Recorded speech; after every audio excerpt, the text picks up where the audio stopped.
നമ്മുടെ സംസ്ഥാനത്ത് വീണ്ടും നിപ്പ രോഗം സ്ഥിരീകരിച്ചിട്ട് 4 ദിവസങ്ങളായി.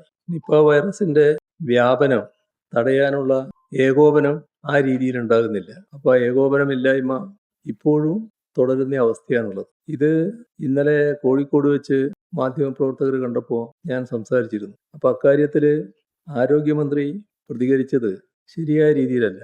പക്ഷേ ഇക്കാര്യത്തിൽ ഒരു കാര്യം ആദ്യമേ തന്നെ വ്യക്തമാക്കുകയാണ്. മുൻപ് നിപ്പ ബാധ ഉണ്ടായപ്പോൾ അന്നത്തെ പ്രതിപക്ഷം ചെയ്തതുപോലെ നിപ്പയെ ഒരു രാഷ്ട്രീയ ആയുധമാക്കാൻ ഞങ്ങളേതായാലും തയ്യാറല്ല. എല്ലാ സഹകരണവും ഇതിനെ പ്രതിരോധിക്കുന്ന കാര്യത്തിൽ ഞങ്ങളുടെ ഭാഗത്തുനിന്നുണ്ടാവും. ഇവിടെ പ്രധാന പ്രശ്നം വരുന്നത് ഉത്തരവാദപ്പെട്ടവർക്കിടയിൽ ഉണ്ടാകുന്ന ആശയക്കുഴപ്പമാണ്. അധികൃതരുടെ ഭാഗത്തുണ്ടാകുന്ന ആശയക്കുഴപ്പം. ഇത് ഒറ്റക്കെട്ടായി നിന്നുകൊണ്ട് പ്രതിരോധിക്കേണ്ട ഘട്ടമാണ്. പക്ഷേ അതിന് നേതൃത്വം കൊടുക്കേണ്ട ആരോഗ്യമന്ത്രിയും ആരോഗ്യവകുപ്പും അതോടൊപ്പം തന്നെ ജില്ലാ ഭരണ സംവിധാനവും സാധാരണ നിലക്കുള്ള ഏകോപനമില്ലാതെയാണ് പ്രവർത്തിക്കുന്നത്. നിങ്ങളുടെ അനുഭവത്തിൽ തന്നെ അത് കണ്ടിട്ടുണ്ടാവും. വിവിധ പ്രസ്താവനകൾ അതാണ് വ്യക്തമാക്കിയിട്ടുള്ളത്. നിങ്ങളെല്ലാവരും കണ്ടതാണല്ലോ. മുൻപ് നിപ്പ ബാധ ഉണ്ടായപ്പോൾ ആ ഘട്ടത്തിൽ LDF ഭരണമായിരുന്നു.